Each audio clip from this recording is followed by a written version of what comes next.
نحمده ونصلي على رسول الكريم اما بعد فاعوذ بالله من الشيطان الرجيم بسم الله الرحمن الرحيم يا ايها الذين آمنوا اتقوا الله وابتغوا إليه الوسيلة وجاهدوا في سبيله لعلكم تفلحون إن الذين كفروا لو أن لهم ما في الأرض جميعا ومثله معه ليفتدوا به من عذاب يوم القيامة ما تقبل منهم ولهم عذاب أليم يريدون أن يخرجوا من النار وما هم بخارجين منها ولهم عذاب مقيم والسارق والسارقة فاقطعوا أيديهما جزاء بما كسبا نكالا من الله والله عزيز حكيم فمن تاب من بعد ظلمه وأصلح فإن الله يتوب عليه إن الله غفور رحيم ألم تعلم أن الله له ملك السماوات والأرض يعذب من يشاء ويغفر لمن يشاء واللہ علی کل شیء قدیر۔ سورۃ المائدہ کی آیت نمبر 35 سے 40 تک ابھی تلاوت کی گئی ہے، اور یہ لا یحب اللہ پارے کا 10واں رکوع شروع ہوا ہے اور سورۃ المائدہ کا 6واں رکوع شروع ہوا ہے۔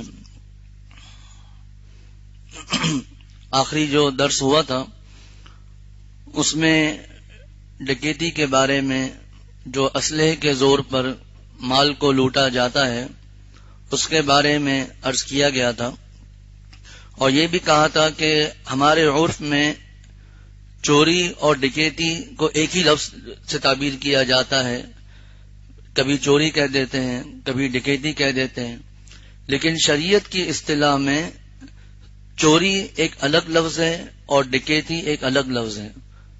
ڈکیتی یعنی اسلحے کے زور پر کسی سے مال کو لوٹنا، پھر اس میں کئی صورتیں بتائی تھی کہ ہو سکتا ہے صرف مال لوٹا ہو سکتا ہے صرف قتل کیا ہو، یہ بھی ہو سکتا ہے مال بھی لوٹا قتل بھی کیا، تو سب کی سزائیں قرآن پاک کی آیت میں موجود ہیں، آپ صلی اللہ علیہ وسلم کی احادیث میں موجود ہیں، یہ بیان کی گئی تھی۔ اور پھر یہ بھی عرض کیا تھا کہ یہ اس درس میں ڈکیتی کے بارے میں آیا ہے جس کی یہ سزائیں ہیں۔ چوری کسے کہتے ہیں یہ اگلے درس میں انشاءاللہ تعالی آئے گا، آج کے درس میں۔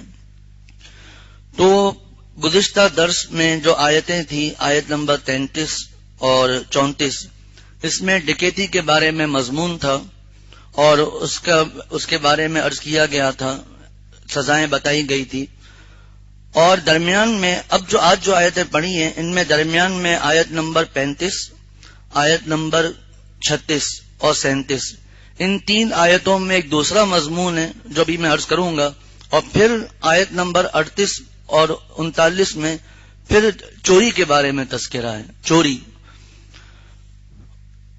حضرت مفتی اعظم پاکستان مفتی شفیع صاحب رحمۃ اللہ علیہ نے یہاں پر ایک بات فرمائی ہے جو ہم نے درس میں کئی مرتبہ سنی اور پڑھی، وہ یہ کہ ایک ملک میں جو حکومت ہوتی ہے وہ جب کوئی قانون بیان کرتی ہے تو وہ اپنے قانون بیان کر دیتی ہے کہ یہ قانون ہے، اس کی خلاف ورزی کرنے سے یہ ہوگا، لیکن قرآن پاک کا اسلوب جو کئی دروس میں بیٹھے ہیں ماشاءاللہ انہوں نے دیکھا کہ اور سنتے رہتے ہیں، عرض کرتا رہتا ہوں، قرآن پاک میں ایسا نہیں ہے کہ بس حکم دے دیا یہ ہے بس، نہیں، اس کے ساتھ ساتھ اس حکم پر عمل کرنا آسان ہو جائے تو اس کے لیے قرآن پاک نے کچھ طریقہ کار بھی بتلائے ہیں۔ جس طرح ڈکیتی اور چوری، ان دونوں کے درمیان میں جو 2-3 آیتیں ہیں ان میں جو مضمون ہے فی الحال مختصر طور پر یہ عرض کر دوں۔ نمبر 1، اللہ سے ڈرنے کا حکم ہے، تقوی کا حکم ہے۔ تقوی کا حکم مطلب یہ ہے جن باتوں کا اللہ نے حکم دیا ان کو کرنا، اور جن باتوں سے اللہ نے منع کیا اس سے بچ جانا۔ اب ظاہر سی بات ہے اللہ سے ڈرنے کا حکم دیا گیا تو اس سے چوری گناہ سے بچنا، چوری سے بچنا، ڈکیتی سے بچنا وہ بھی آ گیا۔ پھر اس کے بعد ایک جملہ آیا وَابْتَغُوا إِلَيْهِ الْوَسِيلَةَ، تفصیل انشاءاللہ بعد میں، لیکن مختصر یہ ہے کہ اس تک پہنچنے کے لیے وسیلہ تلاش کرو، یعنی اعمال صالحہ کرو۔ اب تقویٰ کا حکم دیا، پھر اعمال صالحہ کا بھی حکم دیا، ان دونوں میں چوری سے بچنے کے بارے میں بتا دیا۔ پھر اس کے بعد ایک جملہ ہے وجاہدوا فی سبیلہ، اللہ کے راستے میں جہاد کرو اور اپنے نفس کے خلاف جہاد کرو، تفصیل انشاءاللہ بعد میں، تاکہ تم کامیاب ہو جاؤ۔ اب چوری اور ڈکیتی کا مقصد عام طور پر یہ ہوتا ہے کہ میرے پاس مال آ جائے، اور بھی مقاصد ہیں لیکن مقصد یہ ہوتا ہے کہ میرے پاس مال آ جائے۔ اب اس مال کی محبت کو قرآن پاک کس طرح ختم کر رہے ہیں اللہ تعالیٰ قرآن پاک میں، آپ دیکھیے گا کہ اللہ تعالیٰ نے یہ بیان فرمایا کہ جو کافر ہے، اللہ کے نافرمان، یہ کفار ہیں، قیامت کے روز ایسا معاملہ ہوگا کہ اگر ان کے پاس ساری دنیا کے بھی خزانے آ جائیں، ساری دنیا میں جتنی دولت ہے، جتنے خزانے ہیں، جتنا پیٹرول، معدنیات، جتنی بھی چیزیں ہیں، سمندروں میں جو موتی ہیں، جتنی بھی چیزیں ہیں، سب کی سب اس کو مل جائیں اور اس جیسا اور بھی مل جائے، جس کو حضرت مولانا ادریس کاندلوی صاحب رحمۃ اللہ علیہ نے لکھا کہ دو دنیاوں میں جتنا مال سما سکتا ہے سب کا سب اس کو مل جائے، اور وہ یہ دے کر جہنم کے عذاب سے بچنا چاہے تو وہ جہنم کے عذاب سے نہیں بچ سکے گا، آخرت کے عذاب سے نہیں بچ سکے گا۔ وہ چاہے گا کہ میں جہنم کی آگ سے نکلوں، لیکن وہ نکل نہیں سکے گا، ہمیشہ ہمیشہ اس کو یہی عذاب ملے گا۔ تو یہ سمجھا دیا کہ دیکھو تمہارے پاس کتنا بھی مال آ جائے، آخرت میں یہ جو بعد میں تمہارے مرنے کے بعد یہ پورا کا پورا جو مال ہے وہ تمہارے ورثہ کو مل جائے گا، تو دوسروں کو خوش کرنے کے لیے اپنی آخرت کیوں برباد کر رہے ہیں۔ پھر اس کے بعد چوری کے بارے میں مضمون آیا۔ اب چوری کسے کہتے ہیں یہ اپنے موقع پر انشاءاللہ تعالی میں عرض کروں گا۔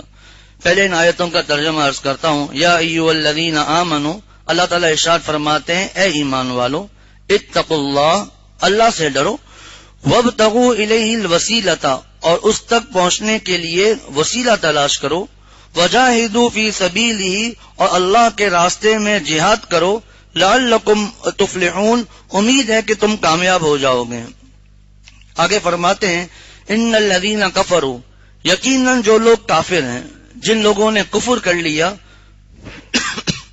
لو ان لہم ما فی الارض جمیعا، اگر زمین میں جتنی بھی چیزیں ہیں وہ سب کی سب ان کے پاس ہوں، ومثلہ معا، اور اتنی ہی اور بھی ہوں، لیفتدوا بہ من عذاب یوم القیامۃ ما تقبل منہم، لیفتدوا بہ من عذاب یوم القیامہ، پھر وہ اس کے ذریعے قیامت کے دن کے عذاب سے بچنے کے لیے سب کا سب فدیے میں پیش کر دے، بدلے میں دے دے کہ میں یہ دے کر عذاب سے چھوٹ جاؤں۔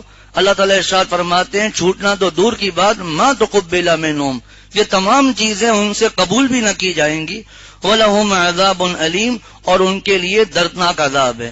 حدیث شریف ذہن میں آ رہی ہے کہ اصل تو انشاءاللہ بعد میں بھی عرض کروں گا کہ قیامت کے دن جس کو جو کافر ہوگا، جس کو سب سے کم درجے کا عذاب دیا جا رہا ہوگا، اس سے پوچھا جائے گا کہ اگر تمہارے پاس ساری دنیا کے خزانے آ جائیں، ساری دنیا کے خزانے تمہارے پاس آ جائیں اور تم وہ ہمیں دے کر جہنم کے عذاب سے بچ جاؤ تو تم راضی ہو اس پر؟ وہ کہے گا اللہ میں بالکل راضی ہوں، ساری دنیا کے خزانے مجھے مل جائیں، وہ میں دے دوں، میں چھوٹ جاؤں۔ اللہ تعالیٰ فرمائیں گے ہم نے بہت ہی آسان چیز اس کے بدلے تم سے مانگی تھی کہ ہمارے ساتھ کسی کو شریک نہیں کرنا، تم نے اس کو کیوں قبول نہیں کیا؟ ساری دنیا کا خزانہ دینے کے لیے تیار ہے، اب اندازہ کیجئے ساری دنیا کا خزانہ کتنا ہے، وہ دینے کے لیے تیار ہے، لیکن کلمہ پڑھ کر کلمہ پڑھنے کے لیے تیار نہیں، شرک سے بچنے کے لیے تیار نہیں، تو یہ قبول نہیں کیا جائے گا۔ وَلَهُمْ عَذَابٌ أَلِيمٌ، ان کے لیے دردناک عذاب ہے۔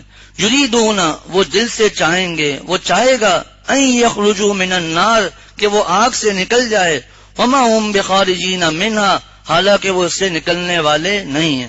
یاد رکھیں قرآن پاک کی آیت میں بھی موجود ہے کہ یہ معاملہ کافروں کے لیے ہے، کافر جو ہے وہ ہمیشہ ہمیشہ جہنم میں جائے گا، کبھی اس سے نکل نہیں سکے گا، مشرک ہمیشہ ہمیشہ جہنم میں جائے گا، لیکن مسلمان یہ آخر اپنی سزا بھگتنے اللہ تعالیٰ فضل فرمائے، چاہیں تو کتنا ہی کوئی گناہ گار ہو، کتنا ہی بڑا راشی ہو، سود خور ہو، کوئی بھی معاملہ ہو، اللہ تعالیٰ چاہیں گے، اگر اللہ تعالیٰ چاہیں گے اس کو ڈائریکٹ جنت میں بھیج دیں، لیکن قرآن آیت انشاءاللہ آئے گی، ابھی سورہ بقرہ میں بھی آیت گزری ہے، اللہ تعالیٰ چاہیں گے تو گناہ کبیرہ بغیر توبہ، گناہ کبیرہ کرتا رہا، توبہ نہیں کی، اللہ تعالیٰ چاہیں گے اس کو بخش دیں گے، اور اگر اللہ تعالیٰ چاہیں گے تو گناہ صغیرہ پر عذاب دے دیں گے، اللہ تعالیٰ کی مرضی۔ لیکن یہ تمام معاملات مسلمانوں کے لیے ہیں کہ وہ آخر آگ سے نکل ہی جائے گا اپنی سزا بھگتنے کے بعد۔ اور ایک بات اور ضمناً یاد آ رہی ہے کہ آخرت میں جو کافر ہیں وہ ہمیشہ ہمیشہ جہنم میں، جو مسلمان ہیں جن کی نیکیاں زیادہ ہوں گی وہ ہمیشہ ہمیشہ جنت میں، جن کی نیکیاں کم ہوں گی وہ پہلے دوزخ میں اس کے بعد جنت میں۔ لیکن ایک جگہ ایسی ہے اعراف، جو 8ویں سپارے میں ایک سورت بھی ہے، سورۃ الاعراف۔ یہ اعراف سے مراد وہ جگہ ہے جس میں نہ جنت کی راحت ہوگی نہ دوزخ کا عذاب ہوگا، دونوں کے برابر کی جگہ ہوگی، اور اس میں وہ لوگ جائیں گے جن کے گناہ اور نیکیاں برابر برابر ہیں۔ اسی لیے آدمی وہاں چاہے گا کہ کاش میں ایک نیکی اور کر لیتا تاکہ میں جنت میں چلا جاؤں۔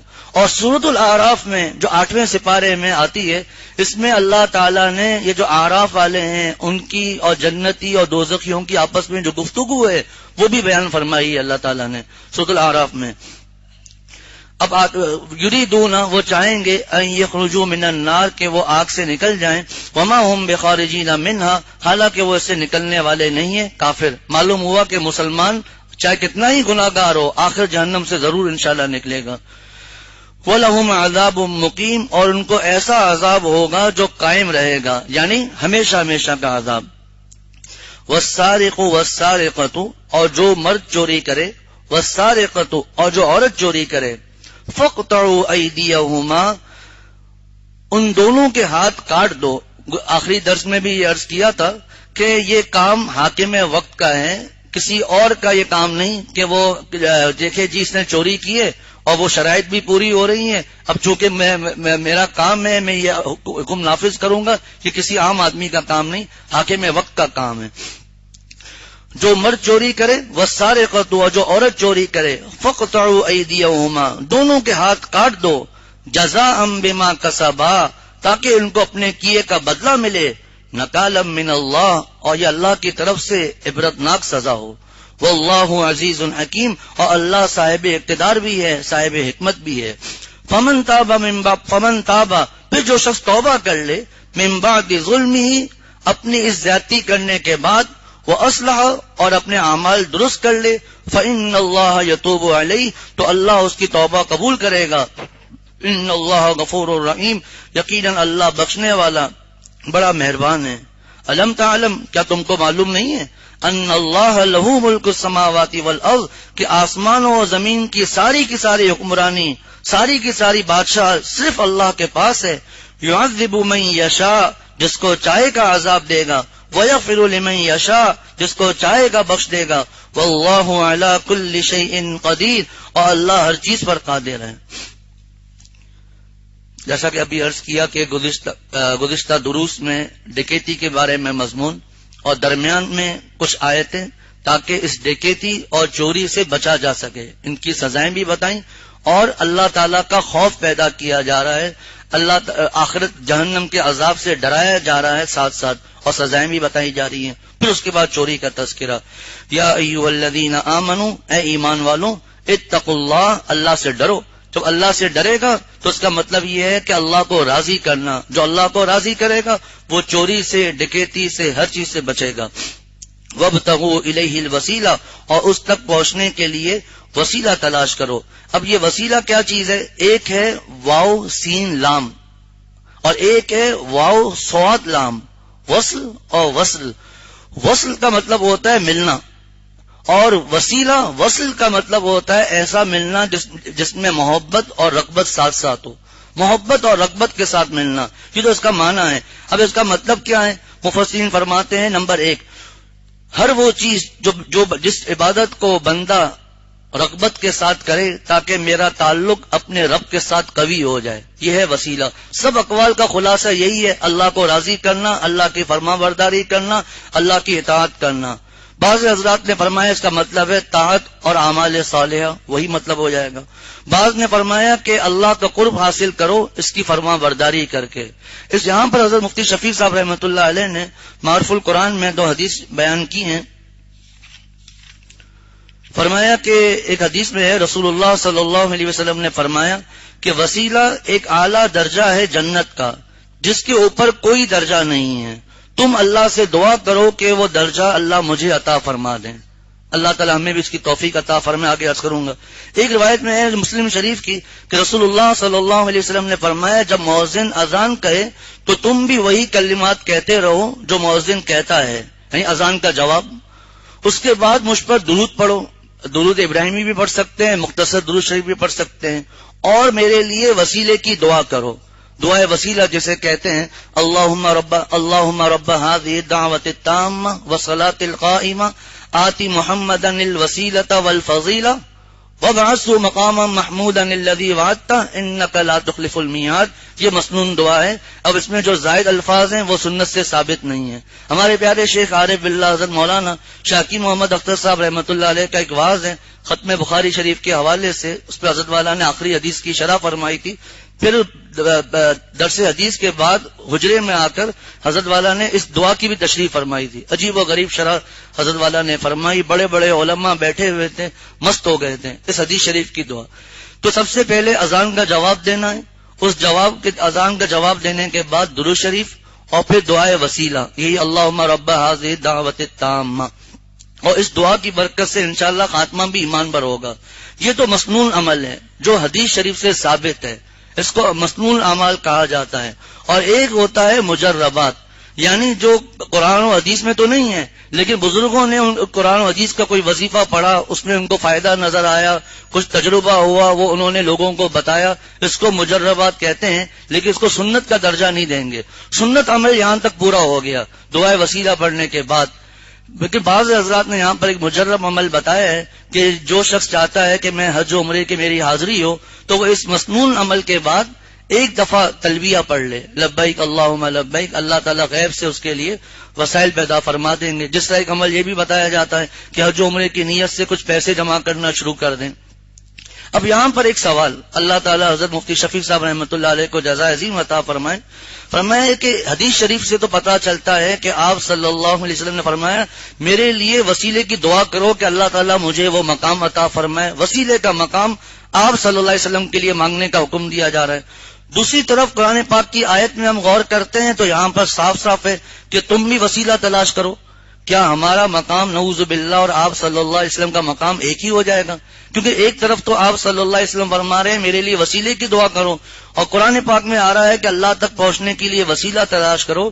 تو مفسرین فرماتے ہیں کہ اصل میں اس کا مطلب یہ ہے کہ جس طرح اللہ کے نبی صلی اللہ علیہ وسلم نے اپنے لیے بھی ہدایت کی دعا مانگی ہے اور ہمیں بھی فرمایا کہ اپنے لیے ہدایت کی دعا مانگو، تو آپ صلی اللہ علیہ وسلم کا جو ہدایت کا مقام ہے وہاں کوئی بھی نہیں پہنچ سکتا.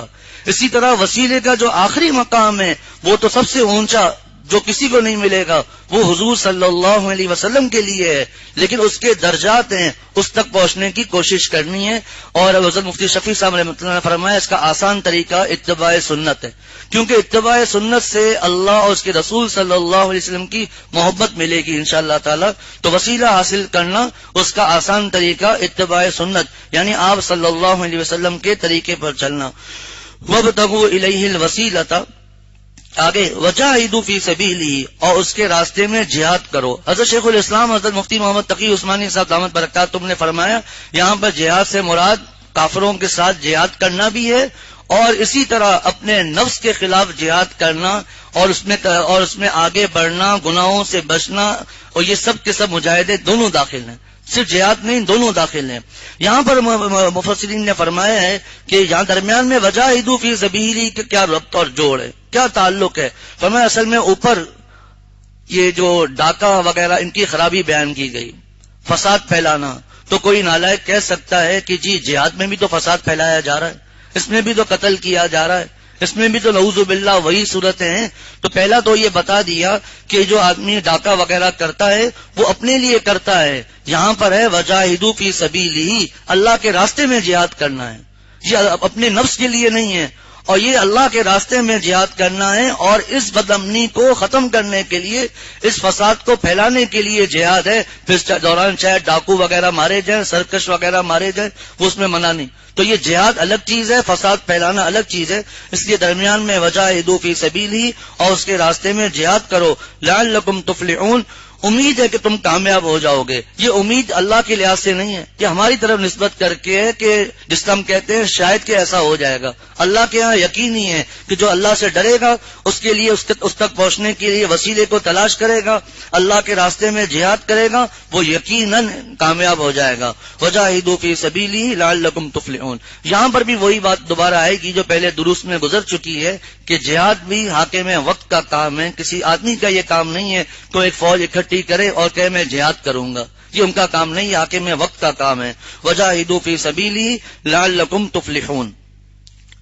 آگے اللہ تعالیٰ ارشاد فرماتے ہیں ان الذین کفروا، یقیناً جو لوگ کافر ہیں، لو ان لهم ما فی الارض جمیعا، اگر زمین میں جتنی چیزیں ہیں، جتنے خزانے ہیں، جتنا سونا، سب کا سب ان کے پاس ہو، ومثلہ معہ، اور اتنی اور بھی ان کے پاس خزانے آ جائیں جتنا دنیا میں موجود ہیں، اس کا اور بھی اس کے پاس آ جائے، اور وہ اس کے ذریعے سے اس کو دے کر لیفتدوا بہ من عذاب یوم القیامہ، اس کو دے کر قیامت کے عذاب سے چھوٹ جائے. فرمایا ما تقبل منہم، وہ اللہ تعالیٰ فرماتے ان سے قبول نہیں کیا جائے گا.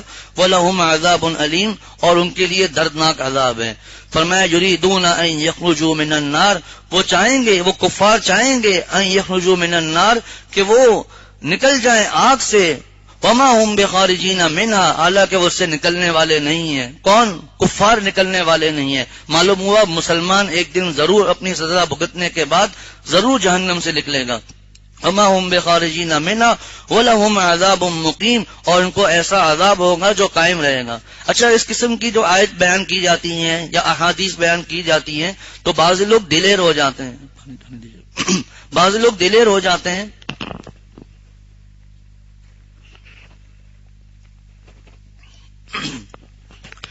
بعض لوگ دلیر ہو جاتے ہیں کہ جب ہمیں آخر میں جنت ملنی ہے، اللہ معاف فرمائے، تو تھوڑا سا جہنم میں جلیں گے تو اس میں کیا مسئلہ ہے؟ تھوڑا سا تو عرصہ ہوگا ہم جل جائیں گے، اس میں کوئی مسئلہ ہی نہیں.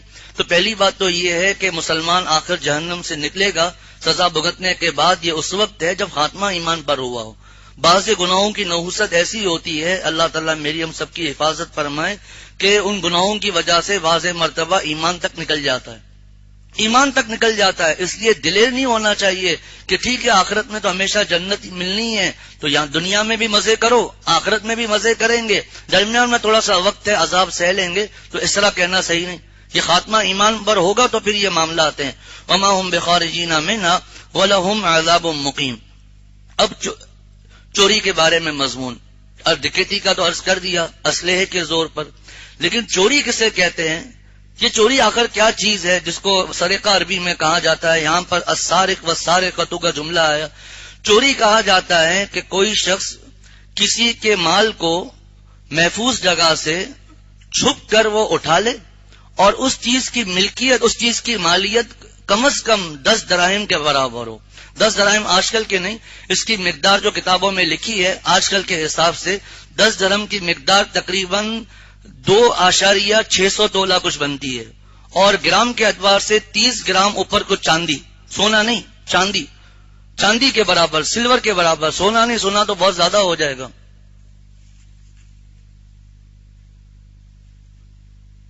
جی، اور توبہ کر لیا اور خاتمہ ایمان پر ہوگا تو اللہ تعالیٰ دوزخ میں نہیں ڈالیں گے. اور ایسے ایسے بہانے ہوں گے، رحمت یک بہانہ می جویت، اللہ کی رحمت تو بہانے ڈھونڈتی ہے، کوئی نہ کوئی بہانہ مل جائے گا. اسی لیے بزرگان دین فرماتے ہیں کچھ بہانہ تو کر لو، کوئی ایسا عمل تو ہم کر لیں کہ وہ بہانہ بن جائے انشاءاللہ تعالی. لیکن دلیر نہیں ہونا ہے کہ جس طرح حضرت عجیب و غریب بات یاد آئی، حضرت حکیم الامت مجدد الملت مولانا اشرف علی صاحب تھانوی رحمۃ اللہ علیہ نے فرمایا کہ جس طرح حدیث شریف میں آتا ہے کہ ایک فاحشہ عورت تھی، اس نے کتے کے بچے کو پانی پلا لیا، اللہ تعالیٰ نے اس کی بخشش کر دی. اس طرح کی اور بھی احادیث ہیں. تو حضرت تھانوی رحمۃ اللہ نے فرمایا بعض لوگ کہتے ہیں پھر نماز روزے کی ضرورت کیا ہے؟ یہی بات حضرت شیخ الاسلام صاحب دامت برکاتہ نے لکھی ہے. پھر نماز روزے کی ضرورت کیا ہے؟ ہم جانوروں کو پانی پلاتے رہیں گے، اللہ ہمارا کام بنا دیں گے. بس جب بخششیں ہو رہی ہیں. حضرت تھانوی رحمۃ اللہ علیہ نے بڑی عجیب و غریب مثال دی. فرمایا ایک بادشاہ تھا، اس کی عادت تھی کہ جب بھی کوئی بچہ سامنے آتا تھا تو اس کا کان مروڑتا تھا اور تھپڑ مارتا تھا. بادشاہ کی عادت تھی. ایک دن وزیر نے اس سے کہا کہ میں آپ کی دعوت کرنا چاہتا ہوں. بادشاہ نے کہا ٹھیک ہے. وزیر نے دعوت کی. وزیر کا بیٹا دروازے پر استقبال کے لیے کھڑا ہوا تھا. بادشاہ جب وہاں پہنچا تو بادشاہ نے وزیر کے بیٹے کا کان مروڑا اور تھپڑ لگایا. وہ بھی سامنے وزیر کا بیٹا تھا، اس نے بادشاہ کو چند گالیاں دے دی. وزیر کی حالت خراب ہو گئی. اب اس نے دیکھا بیٹا تو گیا، کم از کم اپنی نوکری تو میں بچا لوں. اس نے تلوار نکالی اور کہا کہ بادشاہ سلامت، آپ اجازت دیں تو میں اس نالائق کا سر قلم کر دوں. بادشاہ نے کہا نہیں، اس کا میں انعام جاری کروں گا، وظیفہ جاری کروں گا، یہ اپنا حق لینا خوب جانتا ہے. حضرت تھانوی رحمۃ اللہ علیہ فرماتے ہیں کیا اس وزیر کے بیٹے کے پیچھے کیا سب بچے ایسا ہی شروع کر دیں گے کہ جس کو بادشاہ تھپڑ مارے، کان مروڑے، وہ سامنے بادشاہ کو گالیاں دینا شروع کر دے کہ میرے لیے بھی وظیفہ جاری ہو جائے گا؟ فرمایا کہ یہ تو اس کے ساتھ ایک خاص معاملہ ہو گیا، ورنہ معاملہ تو یہی ہے کہ بادشاہ سے ایسا کوئی معاملہ کرو گے تو سزا ہوگی. فرمایا اسی طرح یہ جو معاملات ہیں یہ تو ایک خاص معاملے کسی کے ساتھ ہو گئے. ہمارا کام، جسے حضرت والا نے فرمایا، کام بنتا ہے فضل سے اختر، فضل کا آسرا لگائے ہوئے ہیں. چلنا تو اسی طریقے سے ہے، پھر امید اللہ تعالیٰ کی طرف لگانی ہے کہ اللہ تعالیٰ ہمارا کام بنا دے. تو چوری کہتے ہیں کسی کے مال کو محفوظ مقام سے اٹھا لینا چھپ دیکھیں. ایک ایک قید یہ ضروری ہے. فقہا کی جو قید ہوتی ہے ان میں ایک ایک چیز میں مسائل نکلتے ہیں، اور اس کی مقدار بھی 10 درہم یا اس سے زیادہ ہونی چاہیے. اور 10 درہم میں نے بتا دیا تقریباً 30 گرام چاندی سے تھوڑا سا زیادہ اور 2.5 تولہ چاندی سے تھوڑا سا زیادہ، اس کی جو قیمت بنتی ہے اتنی اگر چوری کر لی تو یہ معاملہ. لیکن حضرت مفتی شفیع صاحب رحمۃ اللہ علیہ نے یہاں بہت سے مسائل لکھے ہیں کہ دیکھو کفن چور مثال کے طور پر ہے. اب تفصیل کا موقع نہیں ہے. اب کفن چور کسی کا کفن چوری کرتا ہے اور اس کی قیمت جو ہے وہ 2.5 تولہ چاندی سے زیادہ ہے. اب اس کے ہاتھ نہیں کاٹے جائیں گے، اس کی وجوہات کا بھی موقع نہیں ہے. اور بھی بہت سے مسائل لکھے ہوئے ہیں جس کا یہاں موقع نہیں. ہمارا مقصد تو درس قرآن ہے. فقہ کی کتابوں میں بہت سے مسائل لکھے ہوئے ہیں کہ ہاتھ کب کاٹا جائے گا. اور بعض چیزوں کو ہمارے یہاں چوری تو کہہ دیا جاتا ہے لیکن وہ چوری نہیں ہے. اچھا، جس طرح گزشتہ درس میں عرض کیا تھا، ہاتھ تو کہتے ہیں انگلیوں سے لے کر بغل تک یہ ہاتھ ہی ہے، لیکن ہاتھ کتنا کاٹا جائے گا؟ تو یہ گٹوں تک ہاتھ کاٹا جائے گا. جو کلائی جس کو کہتے ہیں یہاں تک ہاتھ کاٹا جائے گا. اور ہاتھ کاٹنے کے اس زمان آج کل کیا ہے مجھے پتا نہیں، لیکن پرانی کتابوں میں لکھا ہے کہ اس دور میں اب اگر ہاتھ کاٹ دیا اتنا خون بہے گا، ہو سکتا ہے وہ مر جائے. تو اس کا طریقہ یہ ہے کہ کھولتے ہوئے تیل میں اس کا ہاتھ ڈال دیتے تھے تاکہ خون رک جائے. یہاں پر ایک ضمن میں ایک بات عرض کر دوں، اثر کے بعد یہ بات عرض کی تھی. دیکھیں یہ اسلامی سزا ہے، لیکن اس اسلامی سزا کی بھی شریعت نے طریقہ بتایا. کسی نے زنا کیا، وہ ثابت ہو گیا، انشاءاللہ 18ویں پارے میں اس کا مضمون آئے گا. شرعی سزا ہے. کتنے کوڑے مارنے؟ 100 کوڑے مارنے، جب کہ وہ شادی شدہ نہ ہو. سنسار کی بھی بات نہیں ہو رہی ہے. اس میں بھی شرائط ہیں جو فقہ کی کتابوں میں موجود ہیں. تو اب جو ہے وہ جب اس نے غیر شادی شدہ زنا کر لے تو اس کی سزا قرآن پاک میں موجود ہے. الزانیۃ والزانی فاجلدوا کل واحد منہما 100 جلدہ. 100 کوڑے مارنے ہیں ان کو. لیکن کوڑے کس طرح مارنے ہیں؟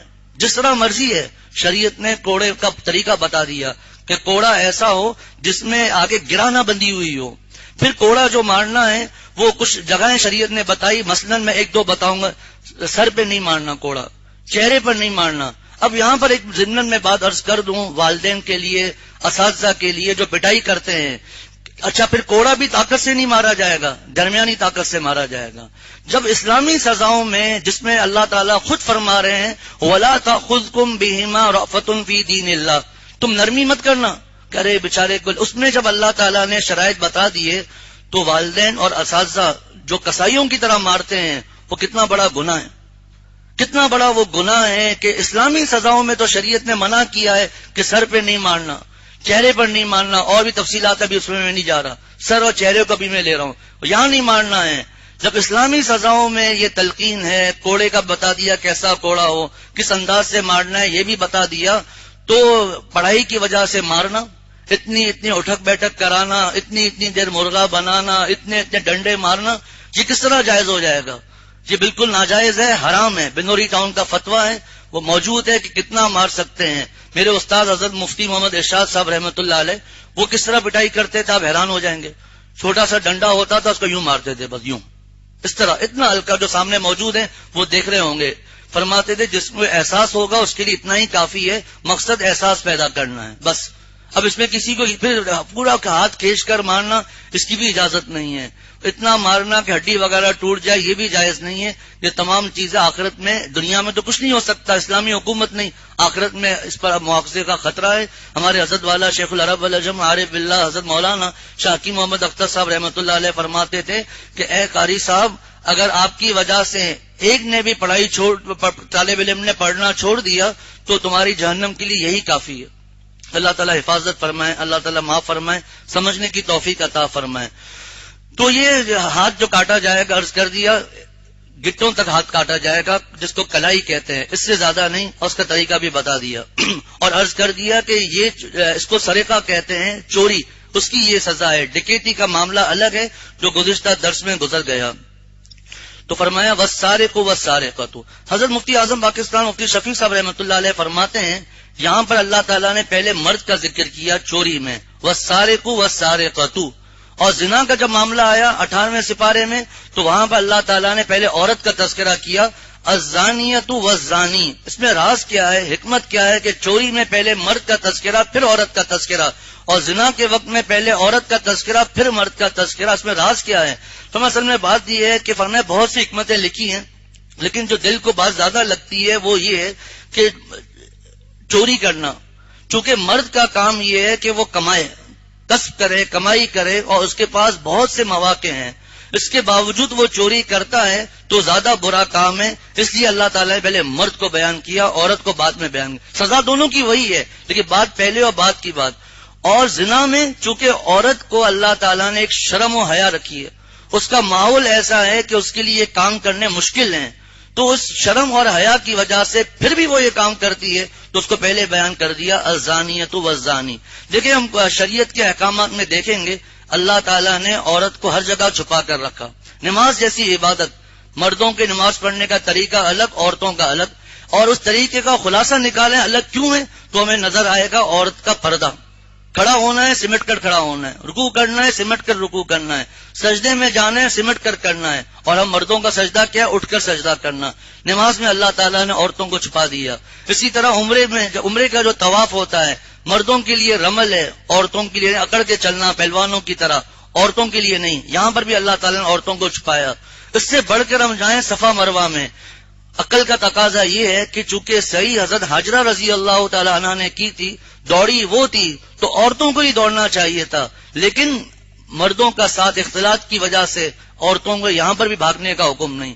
پھر قرآن پاک میں آپ دیکھیں سوائے حضرت مریم علیہ السلام کے کسی بھی عورت کا نام نہیں ہے. فرعون کہا گیا امرأ فرعون، حضرت آسیہ رضی اللہ تعالی عنہ، ام موسیٰ، اخت موسیٰ، سب آ گئے، لیکن کہیں پر بھی عورت کا نام نہیں سوائے حضرت مریم علیہ السلام کے. بعض بزرگوں نے لکھا ہے چونکہ وہ عیسائیوں کا عقیدہ تھا کہ عیسیٰ حضرت مریم نعوذ باللہ اللہ تعالیٰ کے بیٹے ہیں، جس پہ تفصیلات گزر چکی ہمارے دروس میں، تو بغیر اب باپ کے پیدا ہوئے تھے، باپ تو تھا نہیں، تو عیسیٰ بن مریم، تاکہ حضرت مریم علیہ السلام کی طرف ان کی نسبت ہو جائے. تو والسارق والسارقۃ، جو مرد چوری کرے اور جو عورت چوری کرے، فاقطعوا ایدیہما، ان دونوں کے ہاتھ کاٹ دو. ہاتھ گٹوں کی طرف سے کاٹنے، اس سے اوپر نہیں. فاقطعوا ایدیہما، اللہ تعالیٰ کا حکم ہے. جزاء بما کسبا، تاکہ ان کو اپنے کیے کا بدلہ ملے.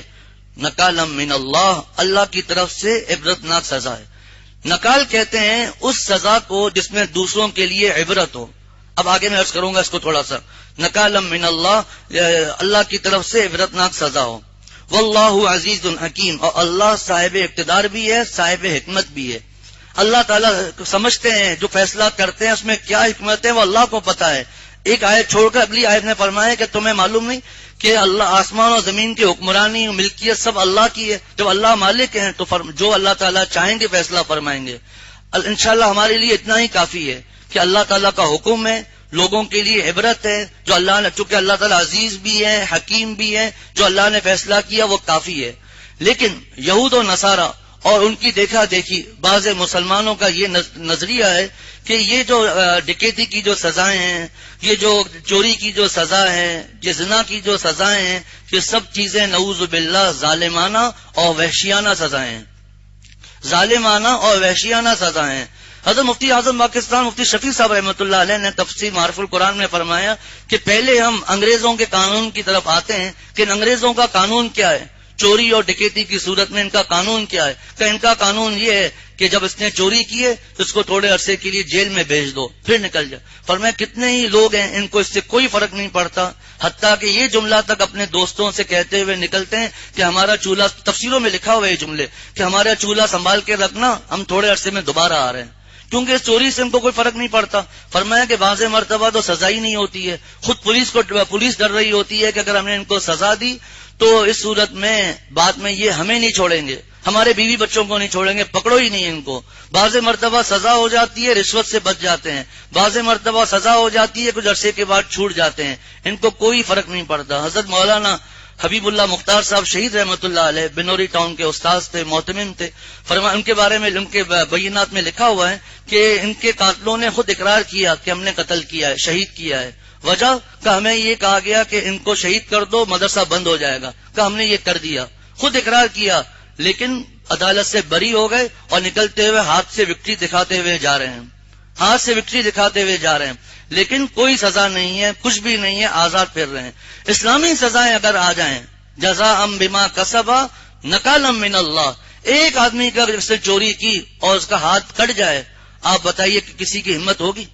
پھر میں نے گزشتہ دروس میں بھی بات عرض کی تھی کہ تصویر حرام ہے، ویڈیو حرام ہے، لیکن ہمارے ملک میں جو ہو رہا ہے میں اس کے حساب سے عرض کر رہا ہوں، اس تصویروں کا پھیلانا بھی حرام ہے، دیکھنا بھی حرام ہے، لیکن جو ہمارے ملک میں ہو رہا ہے میں اس کے حساب سے بتا رہا ہوں۔ ایک آدمی کا جس نے ڈکیتی کی، جو سزا گزری اور قتل بھی کیا، اس کا دائیں ہاتھ کاٹ کر بائیں ہاتھ کاٹ کر اس کی ویڈیو بنا کر ہر جگہ جاری کر دیا جائے، اس نے یہ کام کیا، اس کا یہ حال ہوا، اور اس نے چوری کی، اس کا ہاتھ کاٹ دیا گیا، یہ اس کا اب حال ہوا ہے۔ اب بتائیے کسی کی ہمت ہوگی؟ 2-3 کے ساتھ ایسا واقعہ ہو جائے، کسی کی ہمت نہیں ہوگی۔ فرمایا کہ ان لوگوں پر تفسیروں میں لکھا ہے کہ یہ جو یہود اور نصارہ ہیں اور جو اپنے آپ کو مسلمان کہلاتے ہیں اور اس قسم کے تبصرے کرتے ہیں، وحشیانہ سزائیں وغیرہ، ان کو ان ڈاکوؤں پر تو رحم آتا ہے، ان چوروں پر تو رحم آتا ہے، لیکن جن کے پیسے لٹ گئے، جن کا گھر پیسوں سے خالی ہو گیا، تکالی وغیرہ کیا کیا معاملات، ابھی خبریں تو نہیں بتانی، سب کو پتہ ہی ہے، ان کے لیے کسی کو احساس نہیں ہوتا کہ ان کا کیا معاملہ ہوا۔ ان کا احساس ہو رہا ہے کہ جس نے پھر جو قتل بھی کر دے اس کو بھی قتل مت کرو، اس کے لیے بھی ان کو احساس ہوتا ہے۔ خاندان کے خاندان اجاڑ دیتے ہیں، اس کے لیے احساس ان کے لیے احساس ہے، ان کے لیے نہیں لکھا۔ اب تو حالات نہیں، ٹرینوں کو لوٹ رہے ہیں، بسوں کو لوٹ رہے ہیں، سب کے سب خاندانوں کو لوٹ رہے ہیں، پیسے لوٹ لیے، قتل کر دیا، سب کچھ کر دیا، لیکن اسلامی سزائیں نافذ نہیں کرنا چاہتے۔ تمہاری جو سزائیں ہیں یہ یورپ والوں کی، انگریزوں کی سزائیں ہیں، اس سے کون سا مجرم ہے جو اس جرم سے باز آ جائے؟ ایک بھی ایسا نہیں ہوگا۔ جتنی چوری کرتے ہیں اتنا ان کا حوصلہ بڑھتا ہی چلا جاتا ہے، لیکن قرآن پاک میں اللہ تعالیٰ نے فرمایا نمبر 1 نکالم من اللہ، کہ اللہ کی طرف کہ نمبر 1 جزاء بما کسبا، تاکہ ان کو اپنے کیے کا بدلہ ملے، جو انہوں نے کیا اس کا بدلہ، اور دوسرا نکالم من اللہ، یہ اللہ کی طرف سے عبرتناک سزا ہے۔ اگر کوئی کسی کی چوری کرتا ہے اس میں 2 حق ہیں، ایک حقوق العباد ہے، ایک حقوق اللہ ہے۔ حقوق اللہ کے اللہ کی طرف سے ہے اور حقوق العباد ہے۔ چوری کا معاملہ ایسا خطرناک ہے کہ اگر صاحب حق اپنا حق معاف بھی کر دے کہ ٹھیک ہے آپ نے چوری کی ہے، میں اپنا حق معاف کر دیتا ہوں، ٹھیک ہے مال تو آپ سے نہیں لیں گے، لیکن ہاتھ بہرحال کاٹا جائے گا، کیونکہ من اللہ، اللہ کی طرف سے ہے۔ یہ حدود اللہ ہے کہ کوئی بادشاہ ہو، کوئی وزیر ہو، کوئی بھی حدود اللہ کو معاف نہیں کر سکتا۔ گزشتہ درس میں قصاص، حدود اور تعزیر کا بتایا تھا، ابھی اس کا موقع نہیں۔ تو حدود اور قصاص کہتے ہیں جو قرآن و حدیث میں سزائیں آ چکی، اور تعزیر کہتے ہیں جو قرآن و حدیث میں نہیں۔ اب حاکم وقت کی مرضی ہے، اپنی ثوابدید پر اس کو جو چاہے سزا دے دے۔ لہذا اگر کہیں پر سریقہ ثابت نہیں ہو سکا، مثلا کسی نے کسی کی چپل اٹھا دی، جو چپل تھی 200 روپے کی، یا ہم فی الحال درہم کے حساب سے بات کرتے ہیں، 5 درہم کی مثال چپل دی، اب اس پر سریقہ کی وجہ سے اس کا ہاتھ تو نہیں کاٹا جائے گا، لیکن حاکم وقت تعزیر ضرور کرے گا، سزا ضرور دے گا۔ ایسا نہیں ہے کہ تعزیر نہیں اب بچ گیا، نہیں ایسا نہیں، سزا تو حاکم کو دینی ہے، لیکن حدود جو ہیں اس کو کوئی بھی معاف نہیں کر سکتا۔ رسول اللہ صلی اللہ علیہ وسلم کے زمانے میں ایک بنی مخزوم قبیلہ تھا، اس کے ایک عورت نے چوری کر لی، معزز خاندان تھا، قریش چاہتے تھے کہ اس کی سزا معاف ہو جائے، بڑے خاندان کی عورت ہے، اس کو معاف کر دیا جائے۔ کون آ کر آپ صلی اللہ علیہ وسلم سے بات کرے؟ تو فیصلہ ہوا حضرت اسامہ بن زید رضی اللہ تعالیٰ عنہ، جس سے آپ صلی اللہ علیہ وسلم بہت محبت فرماتے تھے، تو ان کو تیار کیا کہ آپ جا کر بات کریں اور آپ صلی اللہ علیہ وسلم سے درخواست کریں کہ بڑا خاندان ہے، اس کو معاف کر دیا جائے۔ جب وہ حضرت اسامہ بن زید رضی اللہ تعالیٰ عنہ آپ صلی اللہ علیہ وسلم کے پاس حاضر ہوئے اور عرض کیا، تو آپ صلی اللہ علیہ وسلم نے فرمایا، تم اللہ کی حدود میں سے کسی حدود کے بارے میں سفارش کرتے ہو؟ پھر خطبہ دیا، فرمایا تم سے پہلے لوگ اس لیے برباد ہوئے کہ ان میں سے جو کوئی بڑے خاندان کا چوری کرتا تھا تو اس کو معاف کر دیا جاتا تھا، اور کوئی چھوٹے خاندان کا یا کوئی کم قبیلے والے میں سے کوئی چوری کرتا تھا تو اس کے ہاتھ کاٹ دیے جاتے تھے۔ پھر ایک تاریخی جملہ فرمایا، لو ان فاطمہ بنت محمد سرقت لقطعت یدہا، اگر فاطمہ بنت محمد صلی اللہ علیہ وسلم بھی چوری کر لے تو میں اس کے بھی ہاتھ کاٹ ڈالوں گا۔ اللہ تعالیٰ جزائے عظیم عطا فرمائے مفسرین کو، انہوں نے بریکٹ میں ایک جملہ بڑھا دیا، بڑی خوشی ہوئی ہے جملہ دیکھ کر، اللہ کی پناہ۔ کیا ادب ہے ان مفسرین حضرات کا کہ حضرت محمد صلی اللہ علیہ وسلم نے تو اپنی بیٹی کو بھی بیان کر دیا کہ میری بیٹی بھی اگر چوری کرے گی میں اس کے ہاتھ بھی کاٹوں گا، لیکن کمال ادب دیکھیں، بریکٹ میں لکھا اللہ تعالیٰ کی پناہ، اعاذہ اللہ تعالی، اللہ تعالیٰ کی پناہ۔ حضرت فاطمہ رضی اللہ تعالیٰ عنہ کیسے یہ کام کر سکتی تھی؟ لیکن آپ صلی اللہ علیہ وسلم بتا دیا کوئی سفارش نہیں کر سکتا، کوئی معاف نہیں کر سکتا، کسی کو اس کا حق نہیں ہے، لیکن شرط یہ ہے کہ سرقہ ثابت ہو جائے شرعی طور پر۔ اور میں نے عرض کیا کہ فقہ کی کتابوں میں تفصیلات لکھی ہوئی ہیں کہ بعض جگہوں پر ہم سمجھتے ہیں سرقہ ہے، چوری ہے، لیکن شرعی لحاظ سے نہیں ہے، تو ہاتھ تو نہیں کاٹا جائے گا، البتہ حاکم وقت کوڑے مار سکتا ہے، کوئی اور سزا اپنے حساب سے دے سکتا ہے، اس کو اجازت ہے۔ اس میں اور بھی تفصیلات ہیں، مفتی شفیع صاحب رحمۃ اللہ علیہ نے اس پر بہت زیادہ لکھا ہے۔ عجیب و غریب بات یاد آئی، حضرت مفتی شفیع صاحب رحمۃ اللہ علیہ نے اس زمانے میں چونکہ ہیروشیما کا معاملہ تھا اس کو بیان کیا کہ ان یہود اور نصارہ کو یہ ظلم نظر نہیں آتا۔ میں آج کل فلسطین کے حساب سے کہوں گا کہ اتنا ظلم ہو رہا ہے، وہاں ان کو انسانیت یاد نہیں آتی کہ اتنے بچے شہید ہو گئے، اتنی عورتیں شہید ہو گئیں، قحط کی وجہ سے شہید ہو رہے ہیں، کیسے کیسے معاملات ہیں۔ اللہ تعالیٰ ان حضرات کی مدد فرمائے، کرم فرمائے۔ یہ ان کو انسانیت یہاں نظر نہیں آتی، ان پر رحم نہیں آتا، لیکن جو چوری کر رہا ہے، ڈکیتی کر رہا ہے، اس پر ان کو رحم آتا ہے۔ وجہ یہ ہے کہ وہ ہمارے خیر خواہ نہیں ہیں، ان کو پتا ہے کہ اگر اسلامی حکومت آ گئی، اسلامی سزائیں آ گئیں، تو حضرت مفتی شفیع صاحب رحمۃ اللہ علیہ نے ایک جگہ کے حوالے سے لکھا ہے کہ وہاں پر اسلامی سزائیں تھیں تو وہاں پر چاہے گولڈ کی دکان ہو، چاہے ریال ہو، جو کچھ ہو، پیسے ہو، جو بھی کرنسی ہو وہاں رکھی ہوئی ہے، کوئی ہاتھ لگانے والا نہیں ہے۔ لیکن اب وہاں پر بھی سزائیں کم ہو گئی۔ میں نے ایک دوست سے پوچھا کہ اب وہ سزا ہاتھ کاٹنا وغیرہ سزا نہیں رہی ہے، لیکن پھر بھی امن و امان تو ہے۔ لیکن یہاں پر کیا ہے کہ ایک آدمی کے پاس خود کے پاس اسلحہ ہے، اس کو لوٹ لیا جاتا ہے اپنے پاس، اور کوئی محفوظ نہیں ہے۔ گھر سے نکلتے ہیں، پتہ نہیں شام تک ہمارا مال، گاڑی ہے، بائک ہے، موبائل ہے، پیسے ہیں کہ محفوظ ہوں گے یا نہیں ہوں گے۔ وجہ یہ ہے کہ اسلامی سزائیں نہیں ہیں۔ جو ڈاکہ مار رہے ہیں، چوری کر رہے ہیں، ان کو پتہ ہے ہمارے ساتھ کچھ بھی نہیں ہونا۔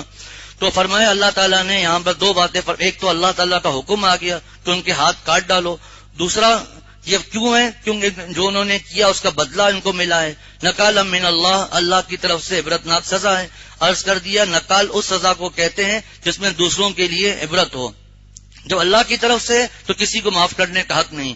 آگے پھر اس کو فرمایا واللہ عزیز حکیم، اللہ صاحب اقتدار بھی ہے، صاحب حکمت بھی ہے۔ اللہ کو پتا ہے کہ جرم کو اگر روکنا ہے اس کا یہی طریقہ ہے۔ آگے چوری کر لی اس نے، فرمایا فمن تاب پھر جو شخص توبہ کر لے، من بعد ظلم ہی، اپنی اس زیادتی کے بعد، وہ اسلحہ اور اپنے اعمال درست کر لے، فإن اللہ یتوب علیہ، تو اللہ تعالیٰ اس کی توبہ قبول کرے گا۔ ان اللہ غفور الرحیم، بے شک یقیناً اللہ بخشنے والا بڑا مہربان ہے۔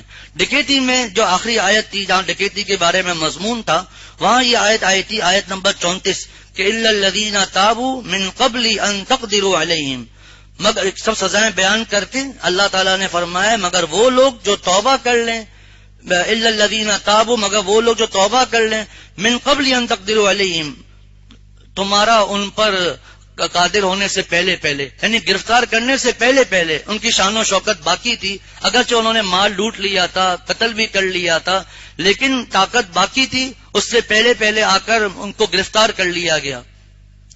تو انہوں نے توبہ کر لی، گرفتاری سے پہلے انہوں نے توبہ کر لی، تو فرمایا کہ اب یہ غور سے سنیے گا، جو گزشتہ درس میں تھے ان کی بھی پریشانی نہیں. تو جب انہوں نے توبہ کر لی تو حدود تو ساکت ہو جائے گی. غور سے سنیے گا بات، حدود تو ساکت ہو جائے گی. حدود کا مطلب ہوتا ہے جو اللہ کی طرف سے ہو، اس کو کوئی معاف نہیں کر سکتا. لیکن اب دو صورتیں ہیں، یا تو انہوں نے مال لوٹا ہوگا یا قتل کیا ہوگا. یا تو مال لوٹا ہوگا یا تو قتل کیا ہوگا. اگر تو مال لوٹا ہے تو وہ مال واپس کرنا ہوگا، اور اگر قتل کیا ہے تو جو اولیاء مقتول ہیں، یعنی مقتول کے جو ورثہ ہیں، ان کی مرضی ہے، چاہے تو قصاص لیں، چاہے تو معاف کریں، چاہے تو دیت لے لیں. میں نے عرض کیا تھا قصاص میں اولیاء مقتول نے دیکھا ان کو قتل کیا ہے، وہ چاہیں تو معاف کر سکتے ہیں. حدود کو معاف نہیں کیا جا سکتا. حدود وہ ہوتی ہے جو اللہ تعالیٰ کی طرف سے ہوں. تو اگر انہوں نے چوری کر ڈکیتی کی، مال لیا، قتل کیا، جو بھی معاملہ ہوا، لیکن طاقت باقی تھی، شان و شوکت باقی تھی، اس سے پہلے انہوں نے توبہ کر لی، تو فرمایا کہ اللہ، مگر یہ کہ صورت میں ان کو حدود ان پر نہیں آئیں گی. لیکن چونکہ انہوں نے مال لیا تو وہ مال واپس کرنا پڑے گا، اور اگر مال نہیں تو ضمان دینا پڑے گا. قتل کیا ہے تو اولیاء مقتول کے جو اولیاء ہیں وہ چاہیں تو قصاص لیں، چاہے تو معاف کر دیں، چاہے تو دیت لے لیں، ان کو اس کا اختیار ہے. یہ ڈکیتی کا معاملہ ہے. لیکن چوری کے معاملے میں اللہ تعالیٰ ارشاد فرما رہے ہیں، یہاں پر اللہ وغیرہ نہیں ہے. یہاں پر فرمایا فمن تاب من بعد ظلمی، کتنا بھی کوئی گناہ کر لے، کتنا بھی کوئی گناہ کر لے، توبہ کا رستہ کھلا ہوا ہے. لہٰذا اگر چور نے چوری کر لی اور اس کے بعد اس نے توبہ کر لی، فمن تابا، جو شخص توبہ کر لے، من بعد ظلم ہی، اپنی اس زیادتی کے بعد توبہ کر لے، وہ اصلاح، اپنے اعمال درست کر لے. اعمال درست کرنے کا مطلب یہ ہے اس کو ندامت طاری ہو، پکا ارادہ کر لے میں چوری نہیں کروں گا، جس کا اس نے مال چرایا تھا وہ مال واپس کر دے یا وہ معاف کر دیں. تو فإن اللہ یتوب علیہ، تو اللہ اس کی توبہ قبول کرے گا. کیا مطلب؟ آخرت میں. دنیا میں تو ہاتھ کٹے گا، دنیا میں توبہ کرنے سے، ہاتھ کٹنے سے بچ نہیں سکتا، لیکن آخرت میں اس کو اللہ تعالیٰ اس کا اس گناہ کو معاف فرما دیں گے.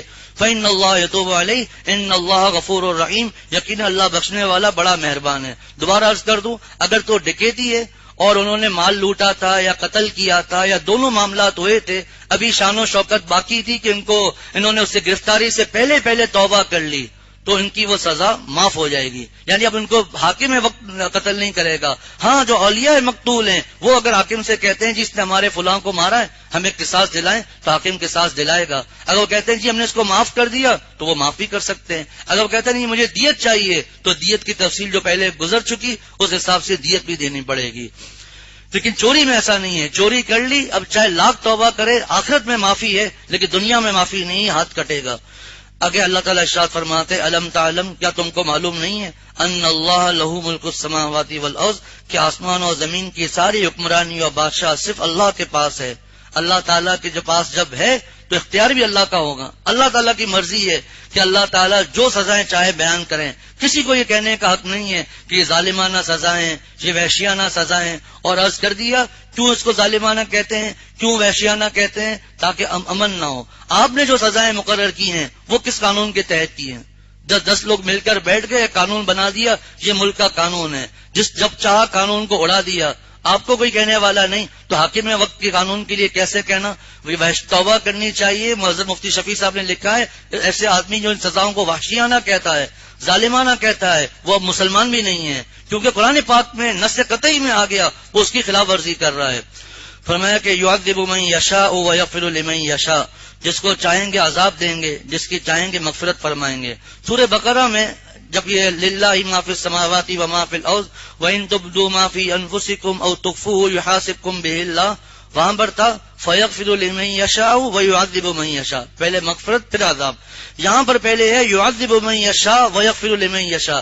اس فرق کی وجہ کیا ہے، تقدیم و تاخیر کی وجہ کیا ہے؟ فرمایا اس لیے کہ پہلے چور کی سزا کو بیان کیا گیا، اس کے بعد توبہ کا جملہ آیا، تو جب آگے بھی پہلے عذاب کا تذکرہ پھر مغفرت کا تذکرہ.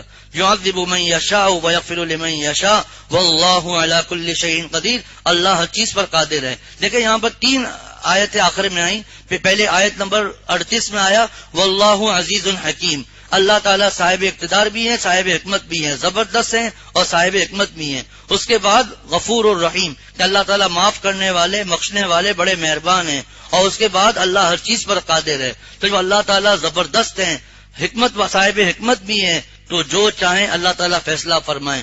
آگے جب اللہ تعالیٰ معاف کرنے والے رحم کرنے والے ہیں، جس کو چاہیں گے معاف فرمائیں گے. اور آخر میں اللہ ہر چیز پر قادر ہے، تو اللہ تعالیٰ ہر چیز پر قادر ہے. اللہ تعالیٰ نے یہ احکامات بیان کر دیے.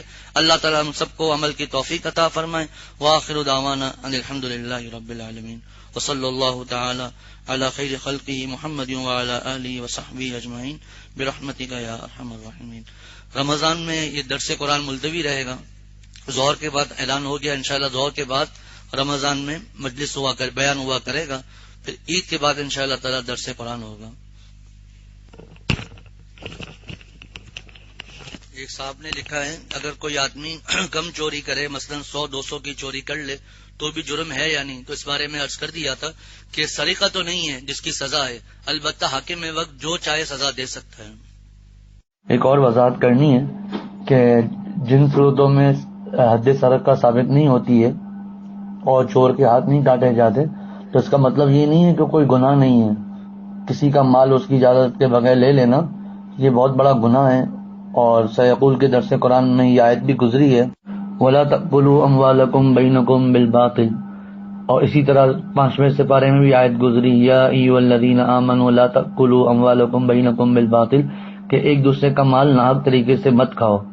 اسی طرح آپ صلی اللہ علیہ وسلم نے بھی فرمایا، لا یحل مال امرئ الا بطیب نفس منہ، او کما قال علیہ الصلوۃ والسلام، کہ کسی مسلمان کا مال اس کی خوش دلی کے بغیر استعمال کرنا جائز ہی نہیں ہے، حلال نہیں ہے.